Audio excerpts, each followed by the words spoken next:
안녕하세요. 수원에 살고 있는 50대 후반의 여자입니다. 누군가의 엄마, 누군가의 아내로 살았던 오랜 시간에서 저를 소개할 때 여자라고 표현하는 게 어쩐지 쑥스럽네요. 하지만 저는 누군가의 엄마로도 아내로도 딱히 잘 살아오진 못했던 것 같습니다. 못난 어미이지만 다행히 잘 자라온 아이 둘은 어느덧 장성해서 제 몫을 충분히 하고 있고 저를 참 많이도 위해주고 있거든요. 저를 위해줄 수밖에 없고 일찍 처리될 수밖에 없었던 게 온전히 제 탓인데도 저를 탓하지 않는 착한 아이들이죠. 애초에 저는 남편을 잘못 만났습니다. 건실하고 착실한 사람이라고 생각하고 결혼을 했지만 겉으로만 그럴 뿐이었고 실상은 달랐거든요. 어린 나이에 일찍 결혼을 하고 딱 반년 만에 그 사실을 알게 되었습니다. 처음 시작은 말을 좀 험하게 하고 싸움이 나면 물건을 부수는 것부터 시작했어요. 때문에 그런 일이 반복되자 저는 아예 싸움 자체를 만들지 않으려고 노력했죠. 뭐든 이야기를 들어주려고 했고요. 여보, 밥은 먹었어? 표정 보니까 안 먹었구나. 내가 회사에서 회식으로 한식당에 갔거든. 거기 맛있더라. 나중에 우리 애들 데리고 한번 갈까? 장모님도 같이 갈까? 어때? 뭐하러 그렇게 비싼 곳을 가요? 고마워요, 마음만이라도 고맙네요. 야, 하늘 같은 남편이 가자 하면 못 이기는 척 그렇게 해줄 순 없어? 네가 돈 벌어? 내가 돈 벌어. 돈 아끼고 싶으면 너 혼자 구질구질하게 궁상 떨라고. 알았냐? 구질구질이라뇨. 저는 그냥 미안하고 그래서 그렇게 말한 건데. 아휴, 내가 어쩌자고 저런 거랑 결혼을 하겠다고 했지? 미쳤지. 나도 미쳤어. 알았어요. 갈게요. 아이들도 좋아하고 그럴 것 같아요. 제가 생각이 짧았어요. 지인지게 그렇게 나오면 좀 좋냐? 좀 사근사근하게 굴고 애교도 좀 부리고 그렇게 좀 살아, 어? 나름의 노력이었습니다. 결혼은 서로가 맞춰가는 것이니까 저는 그렇게 조금씩 양보를 했던 거였죠. 하지만 생각해보면 거기서부터 잘못되었던 것 같아요. 함께 맞춰가는 것이 아닌 저 혼자만 맞추려고 했기 때문인 것 같습니다. 어느 날은 물건을 부수다가 제게 던진 적이 있었고 단순한 실수로이겠지만 정도가 점점 심해졌어요. 가벼운 물건에서부터 유리병까지 갔으니까 말입니다. 남편은 그 시절에 집에서 담배를 태웠었는데 그때 쓰던 묵직한 유리로 된 재떨이까지 던졌거든요. 저는 그걸 맞고 12바늘을 꿰매야 했고 말입니다. 그때 저는 처음으로 이혼 이야기를 꺼냈고 남편도 놀랐는지 그 이후로는 조심하려고 했어요. 하지만 그것도 얼마 가지 않아 끝이 났죠. 하루는 너무 늦게 들어오는 것 같다는 말 한마디에 손을 올리더니 저를 때렸습니다. 그 다음날에 사과하고 빌고 울고 결국 받아주면 또 비슷한 상황이 왔죠. 근데 이미 그때 제게는 두 아이가 있었고 그 아이들을 위해서 참아야 한다고 그렇게 생각했습니다. 참 못났죠. 그럼에도 그게 제대로 사는 거라고 그렇게 생각을 했어요. 어떻게 매를 맞고 살 수가 있나 하고 의아하게 생각하시는 분들도 많을 겁니다. 그런데 그 외에는 다 괜찮았거든요. 저희 가족들에게도 잘했고 주변 사람에게도 친절했고 평소에는 저에게도 다정했죠. 그래서 참았냐? 그건 아닙니다. 그때는 아이 핑계며 이것저것 없는 핑계를 끌어다가 썼지만 사실 그게 아니었어요. 저는 남편을 무척이나 사랑했었습니다. 그래서 제가 노력하면 바뀔 수 있다고 생각했어요. 어린 시절에 아버지의 학대로 인해서 많이 힘들었던 남편의 과거 이야기를 들으면서 그 사람을 지켜주고 싶다고 생각하며 시작된 사랑이었습니다. 심지어 본인도 저에게 손을 올린 날에는 정말이지 고통스러워했고 아이들에게만큼은 손을 대지 않았기에 저는 그렇게 넘어가고 또 넘어간 거였죠. 가정폭력이 유전이라는 건 확실하지 않지만 그런 걸 보고 자란 아이가 자신이 가장 증오했던 아버지를 닮아간다는 건 맞는 것 같았어요. 즉 스스로가 통제를 할 수 없어서 어쩔 수 없이 그랬다고 저는 믿었습니다. 내가 미쳤나봐. 내 손을 자르든가 해야겠어. 나도 내가 왜 이러는지 정말 모르겠어. 이제 애들이 알 만큼 아는 나이라고요. 이제 조금 있으면 큰애는 유치원도 들어가요. 알지. 그러니까 내가 미안하다고 하잖아. 진짜 병원에 가볼까? 그래야 할까? 아니다. 그냥 술을 끊어야겠어. 친구들도 안 보고 회사에서 너무 스트레스를 받아서 그래. 좀 더 좋은 곳에 들어가면 괜찮아질 거야. 진짜야. 약속해. 애들을 봐서라도 이제 그러면 안 돼요. 알았죠? 아프지? 내가 밥할까? 아니야. 우리 오늘은 외식하자. 내가 미안해서 그래, 어? 그때 저를 보호했던 건 유일하게 시어머니였어요.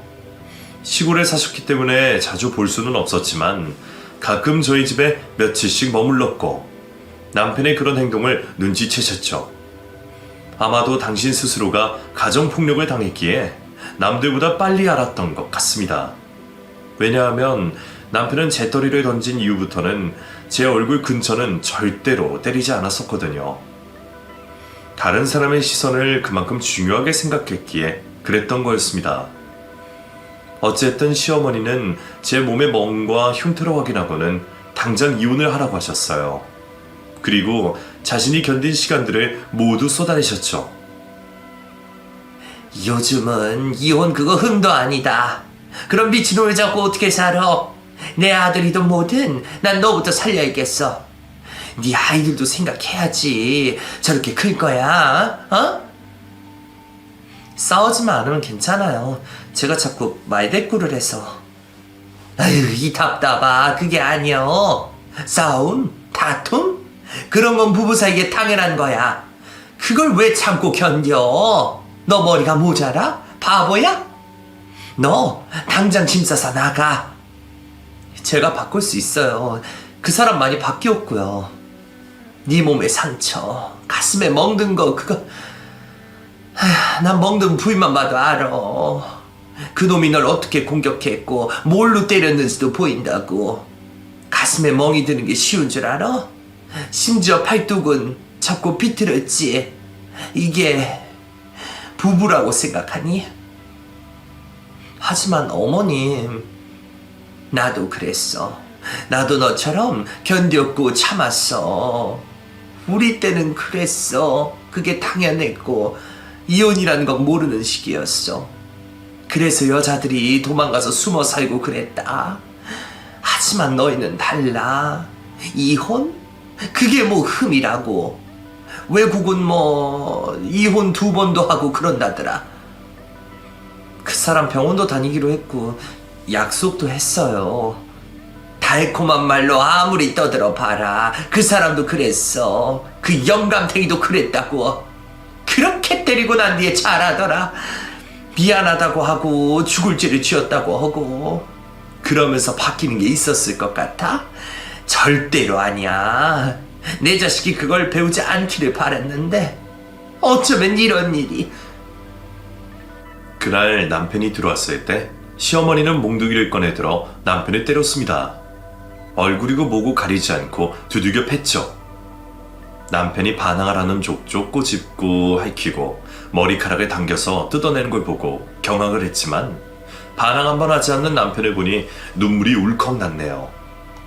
자신도 아프다고 소리 지르면서 왜 제 소리는 듣지 못할까 하는 그런 생각이 들었기 때문입니다. 엄마 그만해. 적당히 하라고. 이제 그만하면 됐잖아. 그만? 넌 이제 아빠가 된 놈이 마누라한테 소리 대면서 뭐? 에이 썩을 놈. 아이씨 진짜 짜증나게. 힘들게 일하고 들어왔더니 아들이 이렇게 돼? 엄마가 이러니까 아버지한테 맞은 거 아냐. 오냐 그래. 그게 다 내 탓이다. 그래서 네 잘난 아버지는 어떻게 됐는데? 중풍 맞고 들어누워서 내가 제대로 간병을 해줄 것 같냐? 내가 왜 이혼 안 하고 사는데 그 인간 죽어가는 거 보면서 살라고 그런다. 너도 그렇게 생마강함하고 싶어? 자식 새끼한테 이런 취급받고 마누라한테 구박받으면서 늙어 죽고 싶냐고. 그래, 그렇게 살아라. 시어머니는 정말 손에 들리는 모든 걸로 남편을 내리쳤고 한참을 맞던 남편이 어머님을 밀쳐내더군요. 아, 쪽팔리게. 이제 그만하지. 어머님 그 자리에서 통곡을 했고 남편은 결국 그 자리를 벗어나 나가버렸습니다. 저는 그런 시어머니를 어르고 달랬고요. 하지만 그날 저는 속으로 엄청난 두려움에 휩싸였습니다. 시어머니가 다시 시골로 내려가시면 제게 어떤 보복을 할지 예상할 수 있었으니까요.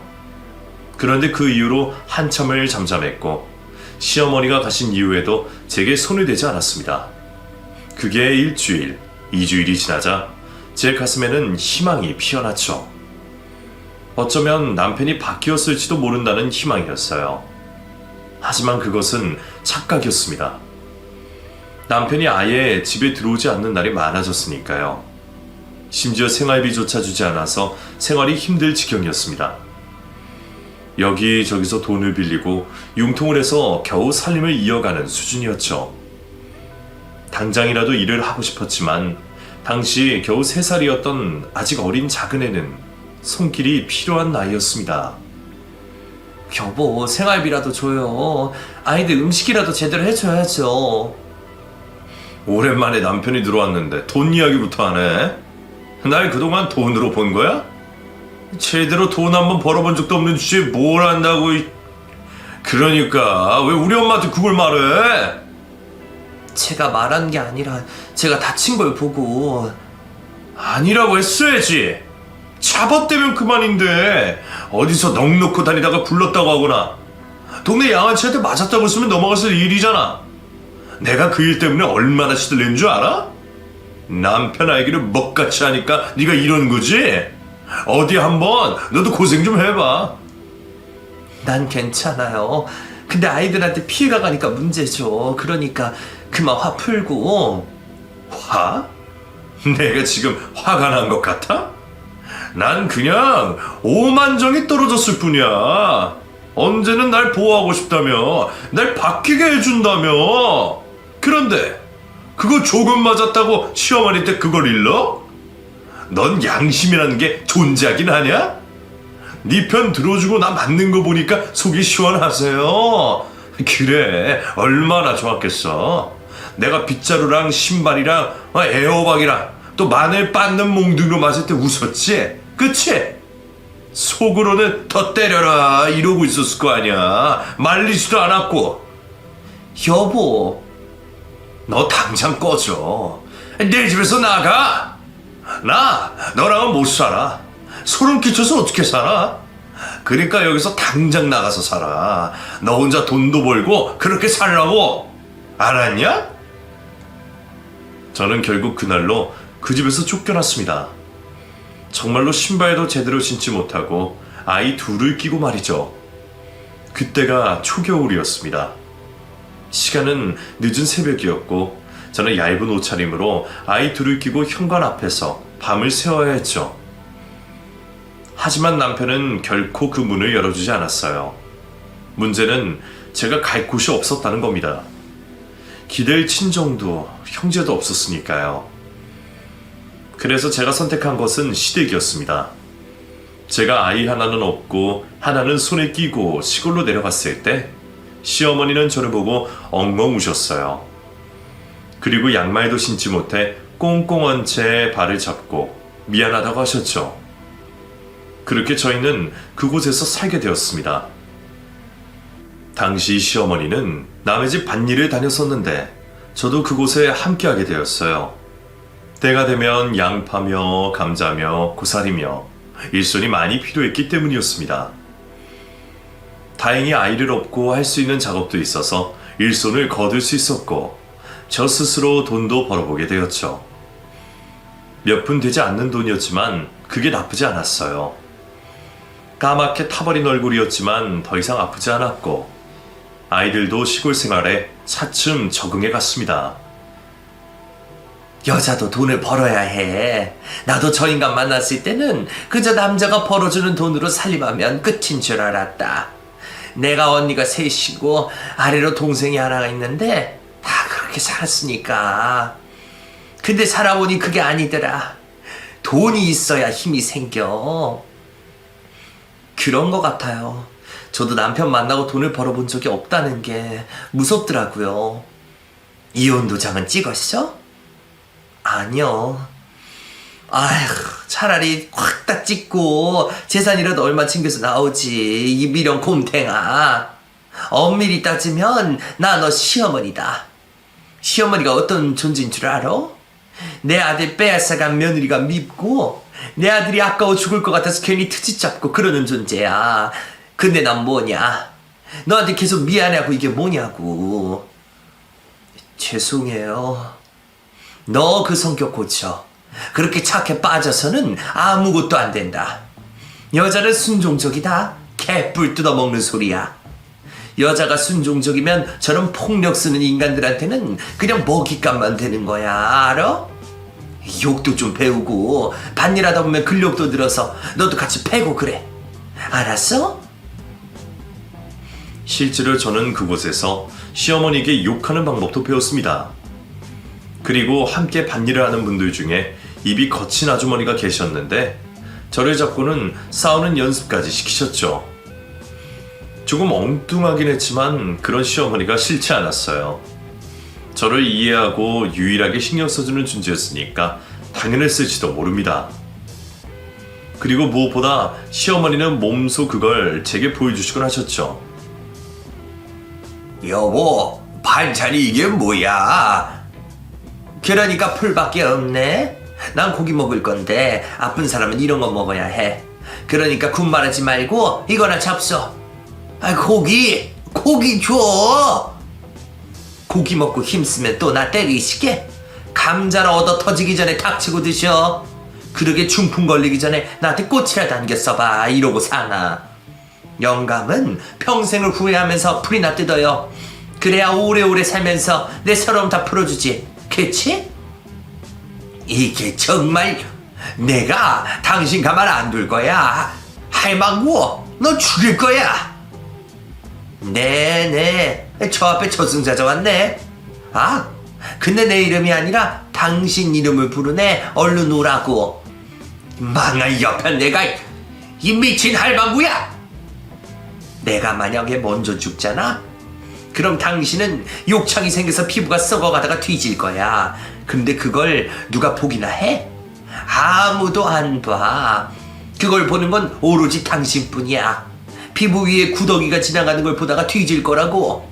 그러니까 나 저주하고 그러지 말고 사죄하고 빌어. 야! 왜? 소시적인 시아버지는 시어머니를 학대했다고 했습니다. 단순한 가정폭력 이상이라 늘 그렇게 표현했다고 했죠. 옆집에 숟가락이 몇 개인지 아는 시골에서는 유명했다고 해요. 늘 눈은 부어 있었고 실핏줄과 입가는 터진 상태였다고 합니다. 갈비뼈가 3대가 부러져서 몸을 움직이지 못하는 날에도 술 심부름을 시켰고 거의 기어가서 동냥을 해왔다고 하더군요. 무엇보다 아픈 이야기는 둘째였습니다. 남편을 낳고 나서 아이는 더 이상 낳지 말아야겠다고 생각했는데 덜컥 들어선 둘째 때문에 어디서 콱 죽고 싶었다고 하더군요. 하지만 차마 이미 낳은 아이를 두고 갈 수가 없어서 가파른 언덕에서 몸을 굴렀다고 합니다. 그렇게 몇 날 며칠을 굴렀고 결국은 유산을 하게 되었다고 해요. 시어머니는 그때 그 일만 떠오르면 시아버지의 밥상의 반찬 가짓수를 줄였다고 했습니다. 제게 진정한 복수란 이런 것이다를 몸소 보여준 거였죠. 당하고 살지 마라. 애초에 저것들은 여자만 패. 난 저 인간이 어디서 남자랑 싸움했다는 말도 들어본 적이 없다. 그저 만만한 게 여자고 가족이지. 천벌을 받은 거야. 너도 강해져라. 내가 비록 하진 못했지만 넌 달라질 수 있어. 네, 아이들을 위해서라도 지킬게요. 그래, 넌 잘할 거야. 나도 내 아들이라 너한테 차마 이렇게 복수하라고 하고 싶진 않다. 하지만 첫 단추를 잘못 끼웠다면 다시 시작해도 좋다. 조급할 것도 없어. 알겠니? 네, 어머님. 그곳은 제게 평화로움 그 자체였습니다. 자연에서 아이들은 뛰어놀면서 건강하게 자랐고 저 역시도 많은 부분이 달라졌죠. 흙을 만지고 흙에서 난 것을 먹으며 저는 몸도 마음도 건강해졌습니다. 그렇게 그곳에서 저희 가족은 10년이라는 시간을 보냈어요. 첫째 남자아이는 어느덧 고등학생이 되었고 둘째는 중학교에 입학을 하게 되었죠. 그 무렵에 시아버지가 결국 돌아가셨는데 속이 시원하다는 시어머니가 우는 걸 저는 보았습니다. 알 거 다 아는 동네 사람들은 왜 우는지 고개를 갸웃하는 분들도 더러 있었지만 저는 그 마음이 이해가 되더군요. 그렇게 자신을 괴롭혔던 남자이지만 함께한 세월만큼 정을 무시할 수는 없었을 겁니다. 그때 3일장을 치렀고 그러는 와중에도 남편은 보이지 않았어요. 하지만 마지막 날 몰라보게 초췌해진 모습으로 그곳에 모습을 드러냈습니다. 어머님은 남편을 쫓아내려고 했고 아이들은 경계했어요. 그러자 남편이 마당에 무릎을 꿇고는 울기 시작했습니다. 여보, 내가 잘못했어. 내가 잘못했다고. 미안해할 필요 없어. 그 엄동설한에 우리를 내쫓고 나도 그때 당신 끊었어. 아, 여보, 내가 이렇게 빌잖아. 나 여기 아버지 때문에 내려온 거 아니야. 당신 데리고 가려고 이렇게 내려온 거야, 어? 엄마도 좀 설득해줘. 내가 그렇게 오라고 할 때는 들은 척도 안 하더니 10년이 지나서 뭐? 너 같은 자식 새끼 나도 필요 없다. 여기서 당장 나가. 아, 그때는 나도 사정이 있었고. 사정? 어디서 어린 여자나 불러서 놀았겠지. 왜? 그 여자는 네가 때리니까 안 맞아줘? 개집질하는 것도 꼭 지 애비를 닮아가지고. 엄마도 그러는 거 아니야. 내가 왜 이렇게 됐는데? 엄마가 아버지랑 그렇게 살아서 내가 보고 자란 게 그것뿐이라 그런 거 아니야. 이게 내 탓이야? 나도 모르게 그렇게 된 건데? 그래서 엄마는 아들 진짜 이혼시켜야 좋겠어? 그래야 마음이 편해? 너 이 새끼 말 잘했다. 그래서 내가 이혼시키려고 그런다. 내가 못했으니까 내 손자들을 지켜야 될 거 아니야. 널 보고 자라면 너처럼 된다는 건데 그걸 내가 말려야지. 아휴, 여보. 어머님 말씀 못 들었어요? 저도 생각 다르지 않고 애들도 원하지 않아요. 여기서 공부시키는 건 아니지. 애들을 생각해. 언제까지 이런 총구석에 있을 거야? 그리고 애들 대학 안 보낼 거야? 지금 당신 형편에 공부시키는 게 가능할 거라고 생각해? 나 정말 바뀌었어. 병원도 꾸준히 다녔고 일도 열심히 했다고. 진짜야. 날 믿어. 어? 병원은 매번 간다는 말만 했지 한 번도 간 적이 없었다는 거 내가 모를 줄 알아요? 진짜야. 진단서? 그런 거 원하면 다 뽑아줄게. 1년을 넘게 다녔고 정말 반성 많이 했다. 날 믿어. 정말 내가 당신 때리잖아? 각서 그거라도 쓸게. 애들한테 아빠 노릇하게 기회를 줘. 나한테도 그런 기회를 줄 수 있잖아. 어디서 입에 발린 소리를 해? 네 애비도 매번 그러더라. 잘못했다고. 무릎부터 어찌나 가벼운지. 피라는 게 정말 소름 끼치게 무섭네. 무서워. 엄마, 나 정말 죽어. 저 사람 없으니까 이제 알았다고. 죽어? 그럼 당장 나가서 죽어. 내 집에서 죽지 말고. 야, 손님 가신다. 그리고 소금 뿌려라. 모진 마음을 먹고 남편을 쫓아냈을 때 포기할 거라고 생각했어요. 그런데 남편은 다시 돌아가지 않았습니다. 차 안에서 잠을 자고 아침부터 나와서 현관을 지키고 있었죠. 그리고는 저희가 밭일을 하면 뒤를 쫓아왔고 욕을 먹으면서도 일을 도왔습니다. 그리고 집에 보수가 필요한 곳 여기저기를 고치고 아이들에게 휴대폰까지 선물했더군요. 첫째는 어린 나이이긴 했지만 아버지에 대한 기억이 선명했기에 받지 않았지만 둘째는 서서히 아버지란 존재를 좋아하기 시작했습니다. 무슨 수를 써서라도 갈라놓고 싶은 마음이었지만 남편과 제 문제에 아이들까지 끌어들이기 싫어 그냥 뒀네요. 제가 싫다고 아이들에게까지 미워하는 마음을 전염시키고 싶지 않았기 때문이었죠. 선택은 아이들이 할 문제라고 그렇게 생각했네요. 그런데 그렇게 며칠이 지나자 늘 남편을 쫓아내고 욕을 하던 시어머니가 어느 날 제 손을 잡고 말씀을 하셨습니다. 내가 면목이 없는 거 안다. 아들 교육을 제대로 시키지 못해서 너한테 몹쓸 짓도 많이 한 거 내가 모르는 바도 아니고. 그런데 제가 저렇게까지 하는 걸 보니까 애미가 돼서 마음이 가는구나. 어쩌겠니, 우리 아들. 딱 한 번만 더 받아줄 수는 없을까? 어머님, 저한테 강해지라고 하셨잖아요. 절대로 받아주지 말라고도 하셨고요. 그렇지. 그러니 내가 면목이 없지. 팔은 안으로 굽는다고? 저놈 저러고 다니니까 내 마음이 그래. 저러다가 죽은 지 애미 꼴나는 건 아닌지 걱정도 되고.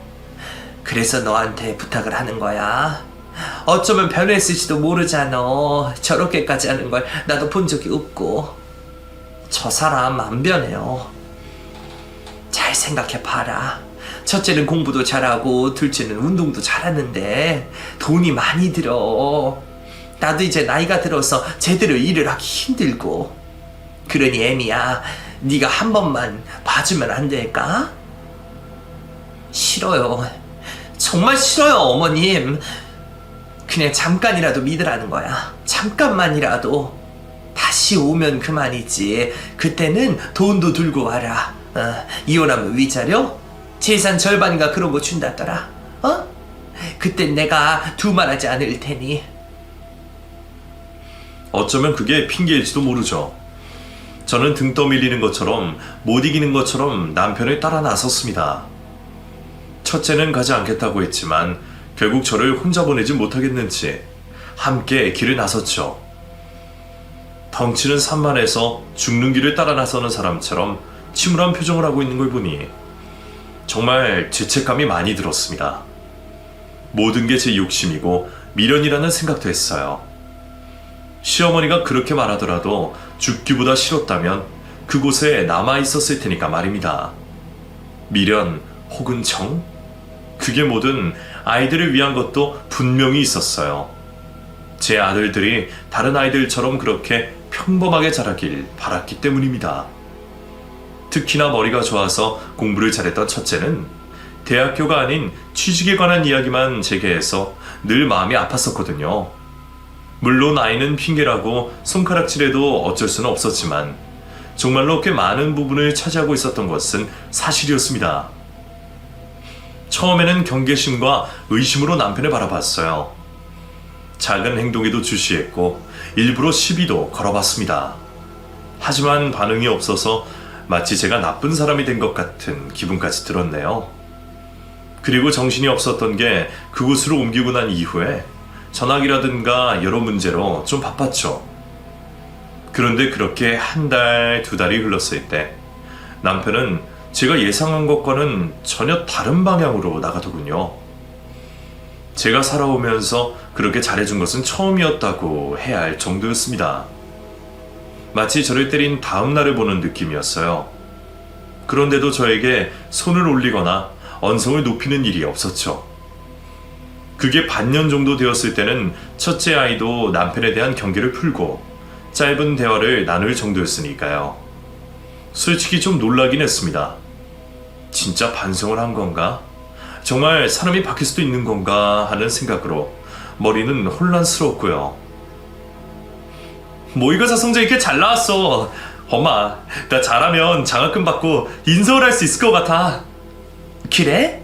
우리 아들 너무너무 잘 됐다. 학원도 한번 다니지 않고 어쩜 우리 아들 이렇게 똑똑해? 정말 장하다. 네가 장학금을 왜 받아? 네? 장학금 받으려면 결국 성적보다 하향 지원해야 하는데 뭐하러 그러냐고. 재수해도 되니까 제대로 네가 가고 싶은 학과로 지원해. 알겠어? 돈 걱정을 왜 해? 이제 그럴 필요가 없다고 몇 번을 말해. 정말요? 그래, 내 아들이 원하는 만큼 공부시켜줄 거야. 작은애 너는 체육 선생님이 되고 싶다고? 그러면 그쪽 방향으로 갈 수 있게 너 지원해보마. 아빠, 정말요? 우와, 신난다.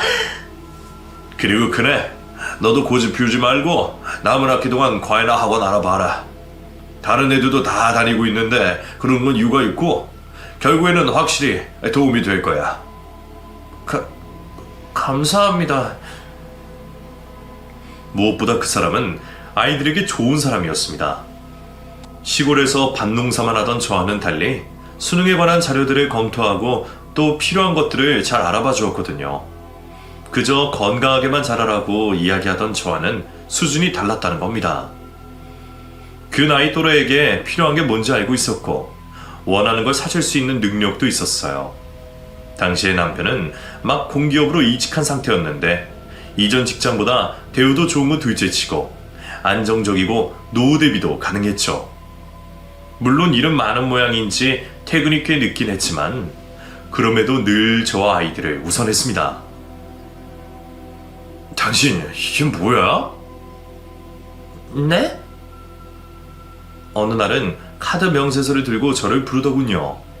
저는 습관이 남아서 어깨를 웅크리며 조심스럽게 다가갔습니다. 그런데 제 손을 잡고는 남편이 한숨을 푹 쉬더군요. 온통 다 먹는 것뿐이잖아. 당신 신발, 애들 옷이라도 사든가. 이게 뭐냐고. 저는 필요 없고 애들도 그렇다고 하고. 필요 없어도 사. 내가 괜히 더 미안해지잖아. 그러니까 제발 그냥 쓰고 살아. 다른 집 여자들처럼 바라지도 않아. 간식도 먹고 그 커피도 한 잔 먹고 애들이랑 놀러도 다니고 그러라고. 내가 그러라고 돈 버는 거야. 그러니까 제발 알았어요. 이제 눈치 보지 마. 나 정말 달라졌다니까. 알았지? 그리고 요즘 도통 밥을 안 먹던데 살이 너무 빠진 거 아니야? 병원도 좀 가고 그래. 인생에서 처음 저는 행복하다는 걸 느꼈어요. 그 행복이 너무 커서 불안할 정도였죠. 그런데 얼마 지나지 않아 남편이 제게 제안을 해왔습니다. 정말 이해할 수 없는 부분이었고요. 위장 이혼이라니? 그래, 그냥 형식상으로만 이혼을 하는 거야. 내가 회사에서 문제가 좀 생겼어. 그래서 그래. 무슨 문제이길래 이혼을 해야 하는데요? 그게 부동산 투기 있잖아. 내가 그런 걸 조금 했거든? 그걸 들키면 잘릴지도 몰라서 나 나름대로 애들 잘 키워보겠다고 시작한 거였는데 하필이면 잘못 걸릴 것 같아서 재산을 좀 빼돌려 놓는 게 좋을 것 같네. 무슨 뜻인지 알겠어? 그게 말이 되지 않는데 그래도 들키지 않을까요? 왜 들켜? 내가 바보도 아니고. 당신은 모르는 게 있어. 그러니까 날 믿고 따라와. 그냥 이혼했다가 다시 재결합하면 그만이야. 사건이 좀 잠잠해지면 그때 하면 되는 거고. 그래도 나 이제 믿잖아. 나 못 믿어? 그냥 형식상이고 사료에 불과해. 그러니까 그간에 날 봐서라도 한 번만 믿어줘. 우리 애들 제대로 교육시키고 난 유학도 보낼 생각이야. 그러니까. 그래도 그건 불법. 그런 거 맞죠? 남들 다 하는데 우리가 안 하면 손해지. 그게 왜 불법이야? 불법? 그 돈 없는 인간들이 우리들한테 하는 개소리지. 자기들이 못하니까 바닥에서 짖는 거야. 불법이라고 손가락질하면서. 결국에 부러워서 죽는 거고. 인간이 다 그래. 그래서 그 수준을 못 벗어나는 거고. 아무리 그래도 아이들이 이걸 아는 것도 스트레스를 받을 거고 다른 방법도 있잖아요. 어머니 명의라든가 아니면 친척들 있잖아요. 내가 여보를 믿으니까 그렇지. 그럼 이건 어때? 아버지가 내 앞으로 주신 그 시골 땅, 내가 일단 그거 당신 앞으로 둘게. 날 믿지 못하면 그걸 담보로 잡고 있으면 어때? 믿는 게 문제가 아니라 제발, 그 땅은 아버지 유품이나 다름없어. 나한테 소중한 거야.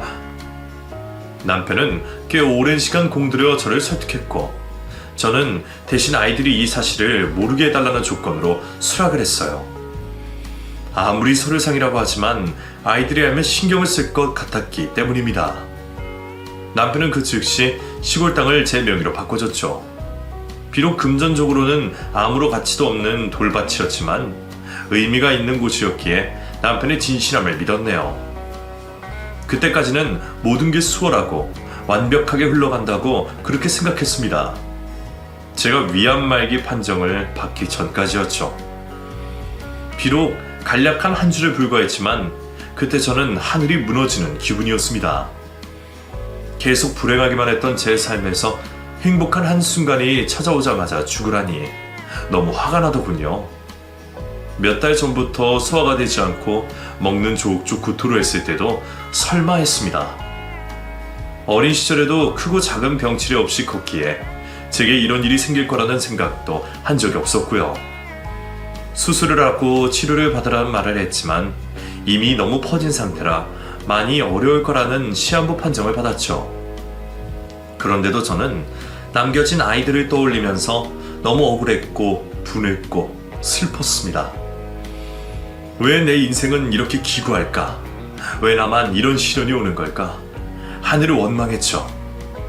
그러면서 저는 온몸을 떨고 병원 구석에 앉아서 눈물만 흘렸습니다. 그런데 그때 익숙한 목소리가 들렸고 고개를 들어보니 남편이 병원 안으로 들어가는 게 보였어요. 날 데리러 온 건가 하는 생각과 동시에 저는 눈물이 터지면서 남편에게 향했습니다. 그런데 그 사람 곁에 한 여자가 있었어요. 30대 초중반으로 보이는 젊은 여자가 말이죠. 아닐 거라고 그렇게 생각했지만 둘은 너무나 다정하게 팔짱까지 낀 상태였습니다. 조금 더 가까이 가니 자기야 하고 부르는 소리까지 들렸죠. 그때가 맨정신이었다면 그렇지 못했을지도 모르는데 저는 그 둘이 기다리는 곳 바로 뒤에 앉아 둘의 이야기를 들었어요. 이제 조금 있으면 정리될 거야. 그럼 우리 아이 호적에 올릴 수 있어. 아휴 진짜 지겨웠다. 그러게. 자기가 엄청 노력했잖아. 거의 1년 넘었지. 의심이 어찌나 많은지. 우리 자기랑은 다르게 말이야. 그래도 싼 값에 이혼을 하게 되는 거니까 이 정도는 투자해야지. 내가 얼마나 참았는지 알아? 냄새나는 아들 새끼들이랑 시골 촌구석에 있는 마누라 얼굴을 보고 웃는 거? 나 진짜 연기자였으면 대상 탔지. 나도 보고 싶네. 어떻게 생겼는지. 그냥 촌구석 할머니지 뭐. 눈치도 없고 배운 것도 없어서 내가 그렇다고 하면 그냥 그런 줄 아는 그런 멍청한 여자야. 그러니까 이렇게 얼마만 고생하면 될걸 소송이니 뭐니 했으면 그 골치 아프거든. 애들 양육비까지 토해내라고 할 텐데 미쳤어? 그 돈으로 자기 백이나 하나 더 사주면 사줬지. 어머, 진짜? 나 가방 사줄 거야? 이혼서를 접수하면 그때 백화점 한 바퀴 돌지 뭐. 자기 정말 최고야. 이렇게 능력이 있을까? 머리도 너무 좋고 우리 태어날 아기도 자기랑 꼭 닮았으면 좋겠어. 그땐 눈물도 나오지 않았습니다. 그저 천천히 자리에서 일어나 병원을 빠져나왔죠. 그리고 집에 들어가서 한숨 잤습니다. 자고 일어나니 머리는 맑아졌고 생각이 딱 잡히더군요. 저는 밖으로 나가서 변호사를 찾아갔고 조언을 구하는 동시에 이혼과 상간녀 소송에 대해서도 알아봤습니다. 변호사님은 증거를 모을 때까지 참으라고 했지만 저는 남편을 잘 알고 있었어요. 그래서 녹음기만 하나 사들고 집으로 들어가 이혼 소송을 할 것이고 상간녀 소송을 할 거라고 말했습니다. 그때 바뀌던 남편의 눈동자는 정말 공포 그 자체였어요. 역시나 저를 때리기 시작하더군요. 그 사람은 바뀌지도 바뀐 적도 없는 그런 인간이었던 거죠. 때리지 마. 평생을 이렇게 때리고 이제는 바람까지 피워? 당신이 그러고도 사람이야?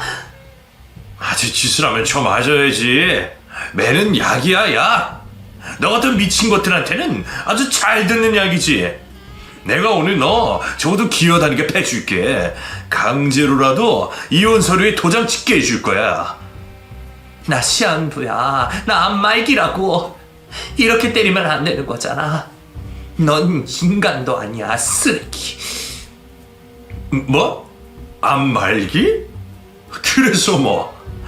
어차피 곧 뒤질년이 매를 번다 벌어.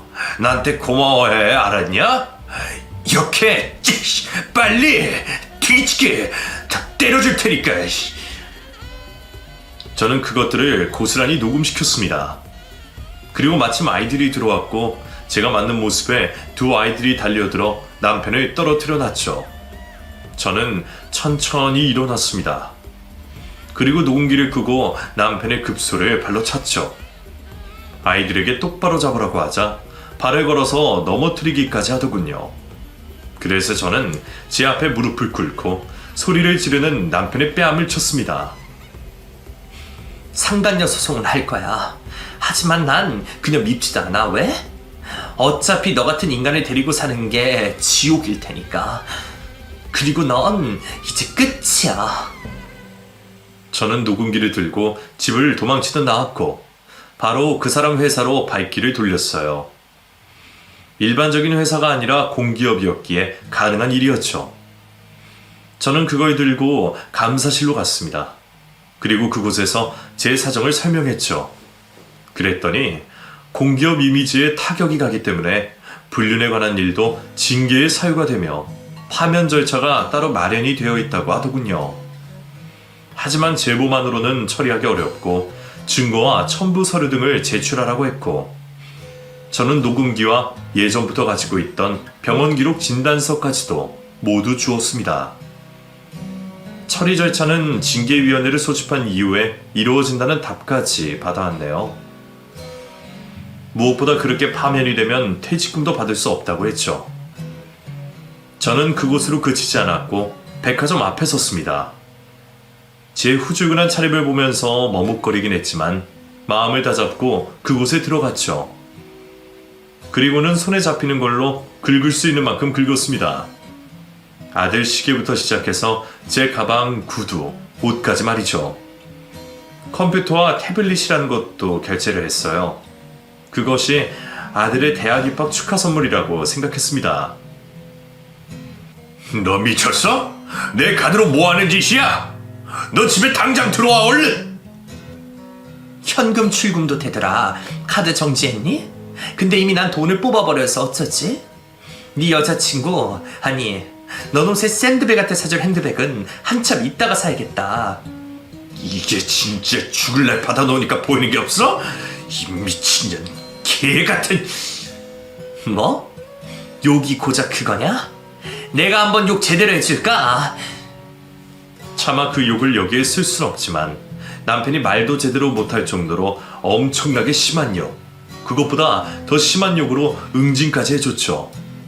어찌나 속이 후련하던지 병이 나은 것 같은 기분이 들 정도였습니다.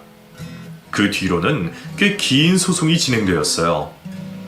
남편은 회사에서 파면되었고 저에게는 재산의 절반과 위자료까지 배상하라는 판결이 나왔습니다. 물론 상간녀 소송에서도 승소했고요.